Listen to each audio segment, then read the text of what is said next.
2018 아카데미 시상식에서 여우주연상 작품상에 노미네이트 됐던 예. 무엇보다 이제 메릴 스트립과 톰 행크스라는, 그러니까 이를테면 20세기가 낳은 최고의 헐리우드 배우 두 명이 마법 같은 연기를 펼치죠. I value the input. One retro mention. 연기는 참 숨 쉬는 것 같이 쉬운 것 같아처럼 연기를 하잖아요. 특히 이제 메릴 스트립 같은 경우는 영화 관련 시상식을 보면 네. 모든 젊은 여배우들이 그녀를 가리켜서 농담을 해요. You know what I think of you, and you're such a good kisser. I think we all can't believe we were in a category with Meryl Streep at all. 농담 속의 아이콘으로. 네, 그러니까 자기들에게 있어서는 그야말로 어머니, 그러니까 레전드. 나의 레전드. 네. 그래서 그런 배우가 이 영화에서 이를테면 결국 언론을 지켜내는 어떤 심볼인 여성의 역할을 한다는 것도 되게 그 좋고. 메릴 스트립이 스필버그 영화에 처음 출연한 영화예요. 그렇죠, 처음 출연한 그러네요. 영화고. 스필버그 감독은 언제나 상업 영화 중에서 가장 우아한 상업 영화를 만들어 왔던 거고, 우아함이라는 건 뭐냐면 동시대 공기를 잃지 않는다는 거거든요. 그런 면에서 더 포스트는 이를테면 대사로 뭐 여긴 여성이 아무도 없네요, 뭐 이런 대사가 나왔으면 되게 별로 재미가 맞아. 없었을 거예요. 근데 그게 아니라 그냥 공기로 증명하고 보여주겠다. 그리고 왜냐하면 문이 열면 양복 입은 남자들이 항상 문이 열리는 장면이 엄청 자주 나오더라고요. How are you, Kay? Everyone, good to see you. 그래서 마지막에 법원에서 내려올 때 As well as ACLU. We should make a statement. I think that's her job. Believe everything we had to say. We've already said. 그녀를 바라보는 여성들의 눈빛을 울컥하는 게 있잖아요. 그러니까 그런 것들이 스필버그의 우아한 상업주의라고 생각을 해요. 누구든 이 자리에 원칙에 맞게만 하면 이란 표현인 것 같아요. 저는. 맞아요. 예, 예. 근데 사실은 사주로서 그 일을 하는 게 굉장히 어려운 어렵죠. 일인데 한 거죠. 그렇죠. 네, 그렇죠. 네. 당연히 할 일을 하는 게 굉장히 너무 어려운데 어렵죠. 해냈고 이 캐서린 그레이엄이 핏줄로서 자기한테 주어진 자리인데 자기가 그 자리에 어울리는 자격을 가지고 있다는 거를 입증해 보인 거죠. 그리고 저 그게 과정을 거기 통해서. 대사에 나와요. 톰 행스의 부인과 얘기할 때 To risk her fortune and the company that's been her entire life. Well, I think that's brave. 신예리 국장께서도 대한민국 언론의 좀 중심에 계신 여성으로서 또 공감이 됐던 부분들이 많았을 것 같아요. 네, 처음에 제가 밤샘 토론을 5년 전에 처음 시작했을 때 댓글이 막 그런 게 올라왔어요. 왜 시사토론 진행을 여자가 하지? 왜 손석희 사장이 직접 하지 않으시지? 그런데 거기 누가 다른 분이 댓글을 다셨더라고요. 손 사장은 중요한 일을 많이 하시기 때문에 이렇게 한밤중에 하는 것까지 직접 하실 수는 없으셔. 그래서 저 여자한테 맡겼나 봐. 뭐 이런 댓글도 있고 그거 자체도 그렇더라고요. 저도 되게 차별적인 생각이래요. 맞아요. 그런데 어쨌든 그동안에 오랜 세월이 흘렀고 저희가 100회 특집도 했고 이제 더 이상은 그런 댓글은 없는 것 같아서 자부심을 가지고 있습니다. 네. 네. 이 영화 더 포스트에도 결국은 그 문건을 전달하는 그 소녀 같은 분이 하나 맞아. 그 얘기를 잠깐 하잖아요. Are you important? I'm a general assignment reporter. Okay. 제 맨 끝에 있던 분이었잖아요. 그러니까 그분이 국자시까지 가져가서 Times above the fold. No. Feel like somebody's showing up. Shit. Are these part of the pages of the McNamara's? Where did you get these? It's one of those skirts. He's out. He's went swirling in colors somewhere. Probably between 5'4" and 5'6". These are the real thing. 그냥 계속 그 사람 누군지만 설명하잖아요. 키 163에 116 사이. 이 문제의 본질을 몰라요. 그분은 그러니까 결국은 그런 작은 위치에 있던 분이 세상을 바꿀 수 있다라는 느낌의 장면이 아닐까 생각이 돼요. 훌륭한 해석이네요. 그러니까 저는 그 장면이 약간 실제 저희도 제보를 받다 보면 이게 저희 용어로는 꿀 제보, 그러니까 진짜 얘기가 되는 제보 같은 것도 어떻게 보면 막 의협심에 불타서 딱 주고 이런 게 아니라 정말 그냥 나이브한 분이 와서 혹시 기자세요? 여기 있습니다 했는데 그게 정말 폭발력을 갖는 경우도 있거든요. 아마 그 장면도 약간 그러니까 저는 되게 인상적이었던 순간들이 그런 순간들이었어요. 그 외에 $40 주면서 브래들리가 인턴으로 들어온 되게 어린 친구한테 너 뉴욕 지금 가가지고 닐시안이라는 사람이 뭐 쓰는지 알아봐봐 그랬는데 걔가 막 헤매다가 이렇게 그 편집 수뇌부가 있는 엘리베이터에서 딱 보고 보잖아요 이거. 그러니까 저는 그 부분에서 되게 웃었어요. 이 회사 굉장히 클리어한 회사구나. 왜냐면 40불을 주면서 Get a receipt for the tickets. 영수증 생겨라. 야, 알았다. 영수증 생겨라. 나 이 얘기 빵 터졌잖아요. 그래서 야 무슨 국장에서 40불 주면서 행정국장한테 혼나니까. 나 빵 터졌네 그거 보고. 근데 대단한 게 여기 나오는 사람들이 다 자기 역할을 해요 전부 다. 그 식사하는 분, 뭐 변호사들, 뭐 이렇게 사주까지도 그러니까 그런 부분들이 되게 진짜 어떤 대가의 솜씨인 것 같아요. 맞아요. She says we publish. 이재국 교수님께서는 두 배우가 연기한 언론인들 사실 전부 실존 인물들인 거죠? 실존 인물이죠. 네. 거기 뭐 그레엄 같은 경우는 남편이 죽고 난 다음에 회사를 이제 경영을 하면서 워싱턴 포스트를 세계 최고의 신문으로 만든 그 와중에 이제 사실 벤 브래들리라는 걸출한 인물을 다시 발굴을 하고 편집자. 평생을 동지로서 이제 워싱턴 포스트를 키워서 세계 최고 신문으로 만든 거라고 봐야죠. 근데 이제 이 워싱턴 포스트는 얼마 전에 그 아마존이 인수했잖아요. 제프 베조스가. 팔렸죠. 네. 여기 보시면 역사적으로 정부 권력에도 저렇게 굴하지 않고 이겼던 그 신문이 시장 변화에는 어쩔 수 없이 그렇죠. 한 2, 그게 3년 나는 됐죠. 그리고 또 이제 많이들 듣는 너무나 귀에 어렸을 때 뉴욕 타임스, 그렇죠. 워싱턴 포스트 그렇죠. 어떤 특징들이 있나요? 사실 미국에서 뉴욕 타임즈 이렇게 말을 잘 안 하고 그냥 더 타임즈라고 이야기해요. 타임즈. 그리고 타임즈. 워싱턴 포스트도 더 포스트라. 왜냐하면은 미국이 워낙 넓고 타임즈도 한 여러 수십 개 됩니다. 어디 뭐 저기 뭐 블루밍턴 타임즈도 있고. LA 타임즈도 있고. 그래서 더 타임즈도 포스트구나 있고. 그냥. 할렘 타임즈. 네. 그런데 그 중에서도 더 타임즈는 뉴욕 타임즈라요. 그래서 더 딱 붙여서 그래서 영화 제목이 더 포스트. 고유명사로. 이 워싱턴 포스트는 센터건 페이퍼와 워터게이트 사건을 겪으면서 세계 최고 신문이 되죠. 그 전까지는 사실은 지역의 어떤 신문사라고 볼 수밖에 없었는데 미국을 대표하는 전 세계를 어떻게 보면 대표하는 저널리즘 상징이 되어버렸죠. 트럼프 대통령께서는 두 신문 중에 어느 신문을 더 싫어하시나요? 둘 다 싫어하죠. 두 신문. 막상 막힌 것 같은데요. 트럼프 대통령이 취임한 다음에 백악관 브리핑에 들어오지 마라면서 이렇게 지정을 했었어요. 몇몇 예, 언론사를. 맞아요. 워싱턴 포스트랑 뉴욕 타임즈가 다 들어 있었죠. 네. 지금 그거는 닉슨이 명예다 사실은 때때로 나중에 시간이 지나면 명예가 맞아요. 그 더 포스트라는 영화 보면서 영화에서도 닉슨이 그 그러잖아요. 앞으로 워싱턴 포스트 기자들은 절대 백악관에 어떤 행사도 취재할 수 없어라고 얘기를 하는데 저는 지금 그 트럼프의 그 장면과 오버랩이 되었거든요. 취재도 안 되고 Nothing that Mrs. Nixon does, you tell Congress. 교회도 안 되고 예배도 못 오고 그 얘기 너무 재밌었어요. 트럼프 오늘 아침에도 그렇게 이야기했던데 청와대 기자랑 CNN 백악관 기자랑 네. 청와대 기자 오늘도 삿대질 서로 하면서 오늘도 녹화하는 오늘 You know what? That's not an invasion. Honestly, your ratings Let me are ask, much better. if I may Okay, ask that's one other enough. question, Mr. President. I That's was going enough. to ask one of the other folks. That's had, enough. Pardon me, ma'am. Mr. Excuse me, President. that's enough. Mr. President, I had one other Peter, question, let's if go. I may ask, on the Russia investigation. I'll Are tell you what, concerned- CNN should be ashamed of itself having you working for them. You are a rude, terrible person. You shouldn't be working for CNN. Go ahead. CNN 들어오지 마 그랬던데. 또 재밌는 게 그 동영상이 백악관에서 그 동영상을 올려놨어요. 저게 참 대놓고 그렇게. 백악관 입장에서는 트럼프 지지자들을 결집시킬 수 있는 그런 효과가 있다고 생각하는 거죠. 올린 거는.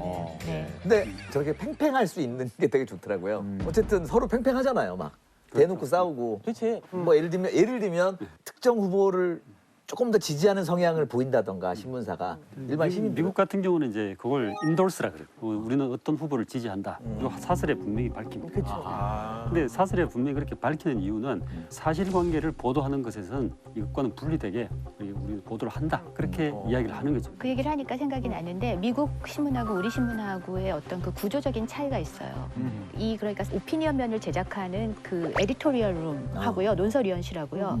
그다음 팩트 보도를 하는 보도국하고 사이에 파이어월이 굉장히 강력하게 구축이 돼 있어서 서로 영향을 안 서로 간에 영향을 안 끼치고 독립되어 있어요. 그러니까 이게 가능하다고 생각이 드는데 우리나라 신문사 같은 경우에도 어느 정도 그렇게 구축이 돼 있지만 이렇게 미국 신문처럼 확실한 그런 그 파이어월이 있지는 않거든요. 방금 그런 생각을 한 적이 있거든요. 신문사나 이런 언론이 차라리 어떤 후보를 지지할 수 있다고 말할 수 있으면 오히려 이 기사 자체가 굉장히 객관화되는 것 같다. 진짜. 이걸 지지하는 이 신문사니까 이런 기사가 나온 거 아니야? 근데 우리는 다 중립인 척하고 누구 편에선 기사를 쓸 때가 많지 않습니까? 근데 그런 행태를 우리 사회나 우리 독자들이 수용할 수 있는 그런 분위기인가에 대해서 한번 생각해 봐야 할 것 같아요. 과연 그것을 누군가 처명했을 때 어떤 언론사가 잘하는구나, 니네 떳떳하구나, 오히려 보기 좋구나라고 얘기할 수 있는 지금 그런 상태에 와 있는가라고 얘기를 해보면 아직은 그게 어느 의문으로 정도 갖게 되는 선에 것 올라오면은 그런 네. 시기도 올 수 있을 네. 것이다.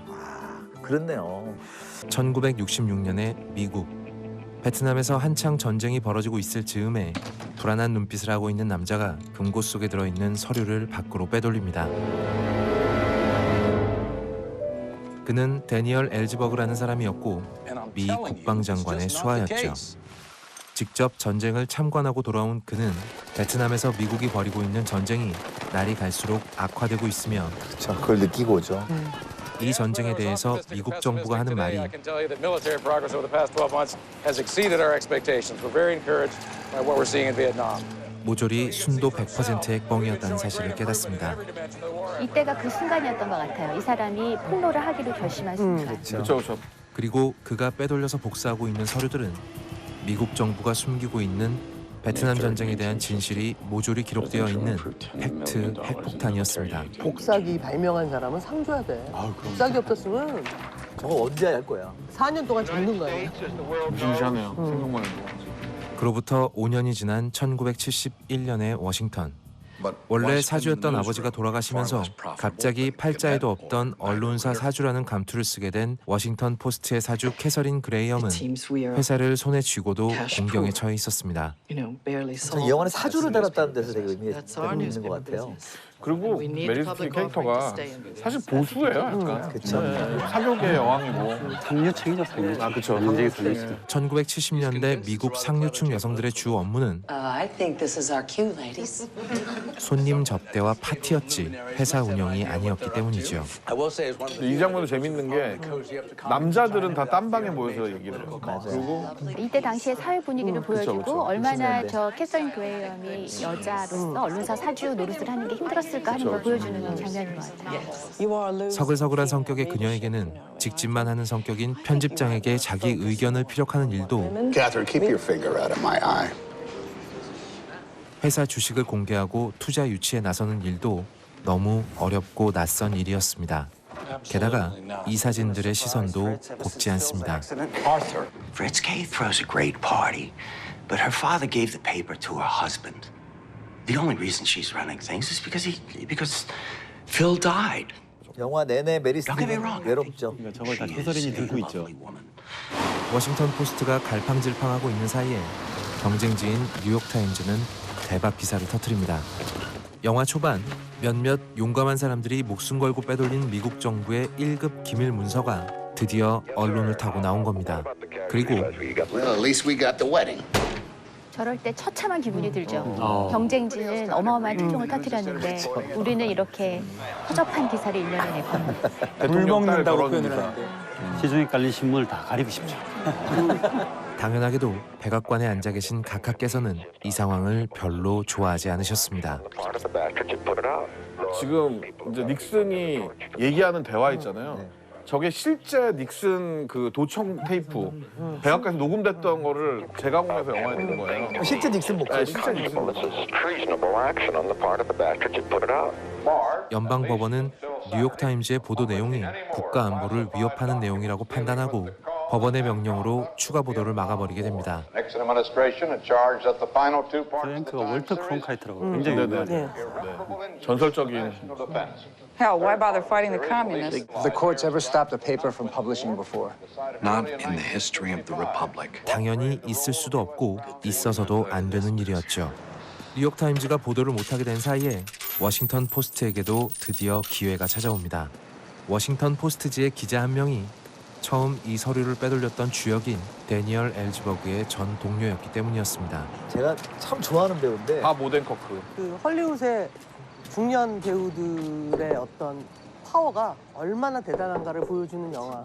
뉴욕타임즈가 보도한 내용은 그야말로 빙산의 일각, What the hell? Well, we were all former government guys. 한강에 물 한 바가지 정도에 불과했습니다. McNamara wanted academics to have the chance to examine what had happened. He saw 국민들에게 새빨간 거짓말을 했던 건 지금의 대통령인 닉슨뿐만이 아니라 그 전임자와 그 전임자의 전임자까지 타고 올라갔습니다.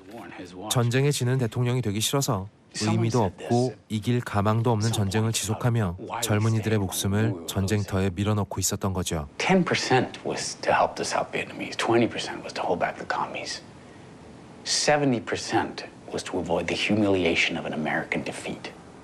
이런 걸 보도하지 않는다면 언론이라고 부를 수도 없죠. You are gonna publish these documents? Yeah.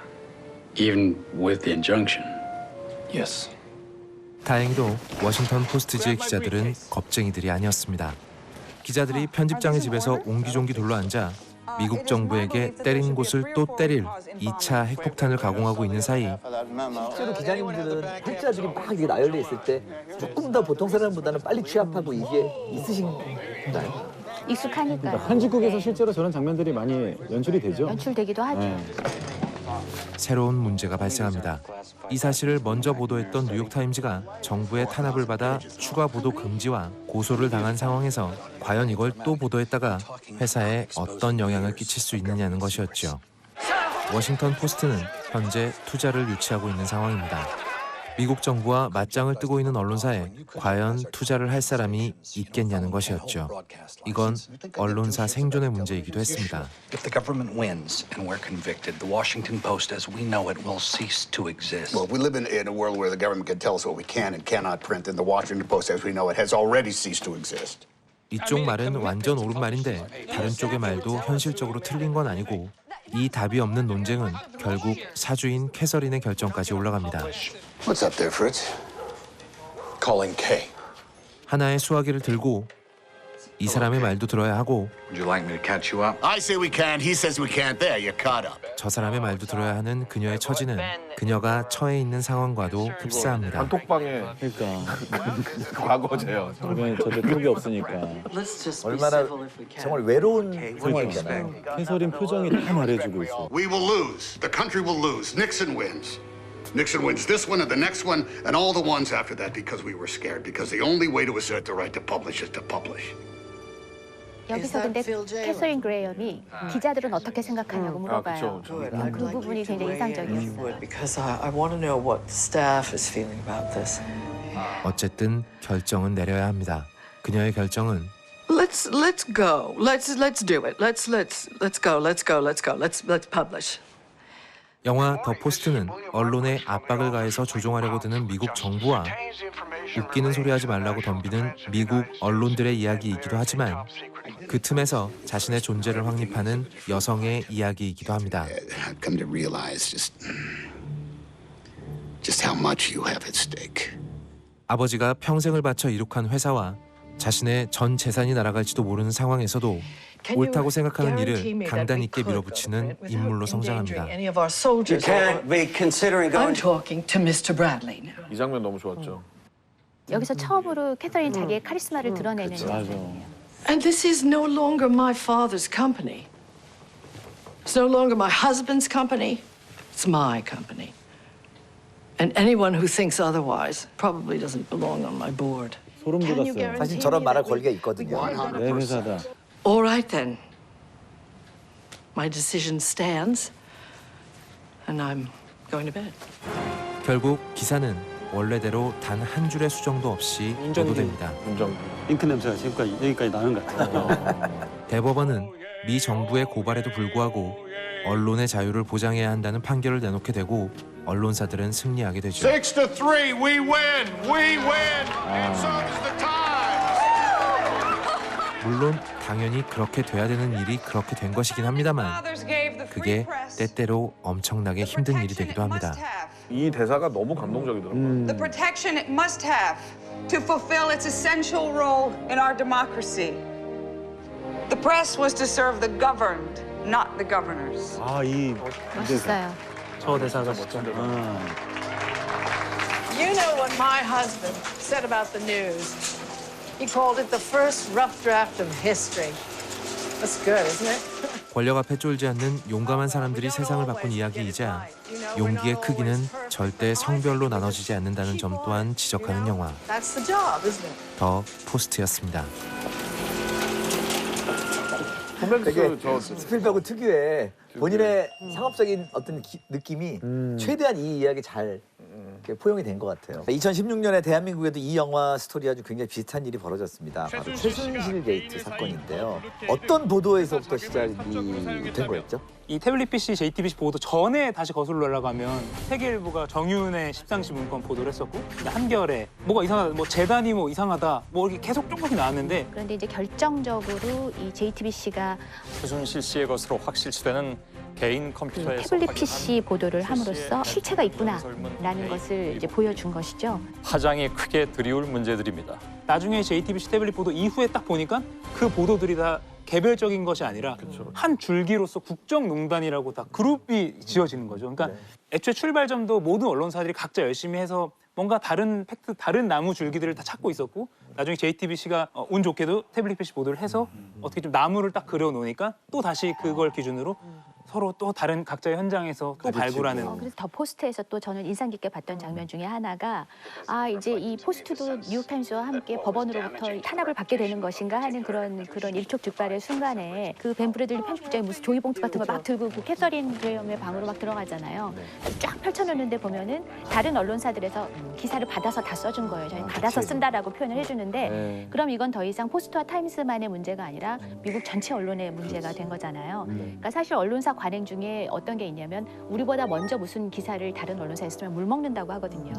그럼 물을 먹었을 때 그다음에 그거를 그대로 이제 베끼는 걸 받는다고 얘기를 하는데 그걸 베껴 써줄 것인가 말 것인가라는 그게 굉장히 중요해요. 그런데 이번 이 국정농단 보도와 관련해서는 또 적극적으로 받아주고 뭐 없었던 일처럼 뭐 이렇게 무시하고 지나가거나 그런 게 아니라 경쟁심을 발동해서 우리도 후속 보도를 하고 그러면서 경쟁과 연대를 통해서 이 문제의 실체를 서로가 파헤치는데 다 한 몫을 했다고 할까요? 네. 이 영화에 보면 신문이 딱 발간되기 전에 굉장히 긴장 상태가 지속되잖아요. 큰 사건 보도되기 직전의 보도 분위기는 어떤가요? 태블릿 PC 계속 말씀하셨으니까 그거 예를 들면 저는 이제 그 특별 취재팀은 아니었지만 오전 회의가 끝나면 그 큐시트라고 해서 오늘 저녁 8시에 뭘 보도한다 1번부터 예를 들면 20번 보도까지 쫙 있고 시간이 정해져 있는데 그 큐시트에 오후가 될 때까지 한 20분 정도가 비어 있는 거예요. 근데 그거 진짜 긴장감 있네요. 오후 한 4시 정도 회의가 끝났는데도 비어 있어요. 그러니까 오늘 이거 뭐 있다. 오늘 보도국 내부에서도 공유하지 못할 만한 큰 게 뭐가 있구나 해서 뭐지 했는데 뉴스를 딱 트니까 깜짝 놀란 거예요. 근데 그 더 포스트에도 포스트 인턴이 같이 타고 올라간 뉴욕타임스 그 엘리베이터에서 대장이라고 하거든요. 신문 나오기 전에 찍어낸 거. 대장에 보면은 그 가운데 톱 자리에 블랭크에 닐 시언이라는 기자 이름만 써 있습니다. 그러니까 닐 시언이 뭔가 터트려 모양이고 그거랑 비슷한 거죠. 이 비어 있는 큐시트라는 게 비슷한 거예요. 봉준호 감독이 이제 뉴스룸에 출연을 해서 그 인터뷰 말미에 봉준호 감독이 손석희 앵커님한테 그 초대 손님도 질문 하나 해도 되나요? 물론입니다. 2016년 10월 24일 7시 59분에 어떤 심정이셨습니까? 아무 생각 없었습니다. 감사합니다. 단지 준비한 것을 보도해야 된다는 것 이외에는 다른 생각이 없었습니다. 그 방송을 라이브로 봤는데 짜릿한 순간이었습니다. 고맙습니다. 감사합니다. 먼저 긴박했던 정 씨의 현지 체포 순간을 현지에서 추적해왔던 이가혁 기자가 독일과 덴마크의 은신처를 오가며 도피 생활을 하던 정 씨가 결국 모습을 드러낸 겁니다. 이가혁 기자께 여쭤볼게요. 덴마크에서 그 정유라 씨를 어떻게 찾아내게 됐는지. 제가 2016년 12월 중순에 이제 독일 프랑크푸르트에 정유라 씨가 있다라고 하는 그냥 그 말만 듣고 갔고요. 그 당시 상황은 특검에서 정유라 씨를 여권을 무효화하고 지명 수배를 한 상태였고 인터폴에는 적색 수배를 올려달라고 요청을 한 상태였어요. 그러니까 찾을 수 있을까? 그 수사기관도 못 찾고 있는데 내가 어떻게 찾아하면서 그냥 일단은 갔는데 계속 헛발질을 하는 과정도 보도를 했어요, 뉴스룸에서. 그러다 보니까 거기 있는 교민분들께서 JTBC가 와서 여기 고생하더라. 근데 뭐 정유라 찾고 있다는데 많은 사람이 있어 하면서 서로 약간 좀 물어봐 주셨던 것 같아요. 그러다가 발신자 표시 안 된 번호가 하나 왔어요. 전화를 받아보니까 또랑또랑한 한 50대 여성분 같은데 덴마크에 간 것 같다더라. 제가 그 들은 주소를 문자로 넣어드릴 테니까 한번 가볼 수 있으면 가보세요. 파이팅! 하고 전화 끊으셨어요. 근데 저는 그때 가진 정보가 없었기 때문에 그럼 제보가 들어왔으니 가보자 해서 가보게 됐죠. 그래서 갔더니 정 씨의 은신처로 추정되는 올보르 외곽에 도착했습니다. 한국 밥솥이 창문에 딱 빨간색 후 밥솥이 딱 있는 거예요. 여기는 최소한 한국 사람이 여기 사는 곳이에요. 제가 미리 알고 있던 최순실 씨가 사전에 샀다는 그 검은색 밴이 또 거기 주차가 돼 있는 거예요. 여긴 맞다, 100% 맞다 해서 그래서 기다리게 됐죠. 그래서 이틀을 기다려서 결국에는 현지 경찰에 신고를 해서 정유라 씨가 문 밖으로 나오게 됐어요. 독일도 아닌 덴마크 경찰 손에 이끌려 모습을 드러냈습니다. 그렇게 발견하자마자 그러면 서울에 계신 손 앵커께 직접 연락을 드렸어요? 그건 아니고요. 사실 독일에서 덴마크로 출발하기 전에가 12월 30날이어서 연말 인사를 손생학께는 깨톡을 보냈어요. 저희 어디론가 출발합니다. 근데 어떻게 될지 모르니까 어디 간지는 말씀 안 드리고 했더니 다음에 이제 다 귀국해서 그때가 정유라 씨 은신초로 가는 길이었습니다라고 말씀드렸더니 나한테도 숨겼냐. 보안 의식이 아주 철저하다고 칭찬을 한번 받았습니다. 이학과 좀 손해커를 의심하셨네. 뭐, 혹시 또 손해커가 또 외부에 말할 수가 있었나? 아무도 믿지 못하는. 감사합니다. 저도 같이 고동 밖으로 발령 나겠네요. 자, 그래요. 전 이가혁 기자가 이제 제 동기라는 게 너무 자랑스러운데 어떠세요? 좀 약간 정부나 권력 이런 데에 대한 어떤 두려움 전혀 없을까요? JTBC에서 취재하면서 그런 건 한 번도 느껴본 적이 없고요. 다만 제가 기사를 쓰고 맞는 기사인가에 대한 두려움이 있죠. 그러니까 이게 지금 내가 헛소리하는 거 아닌가? 이걸 들었어야 되는데 못 들어서 잘못 오보를 내고 있는 거 아닌가? 이런 두려움이 차라리 있지. 왜냐하면 그 권력을 가진 사람들이 이거 너무 원론적인 얘기긴 한데 본인들이 잘나서 가진 권력이 아니라 국민들이 위임한 권력이기 때문에 맞아요. 우리가 두려워할 것은 정말 독자들이 우리한테 실망해서 떠나가는 것, 시청자들이 우리를 신뢰하지 않는 것이지 권력자들한테 뭔가 문제 제기하는 것이 두렵다고 생각한 적은 없어요.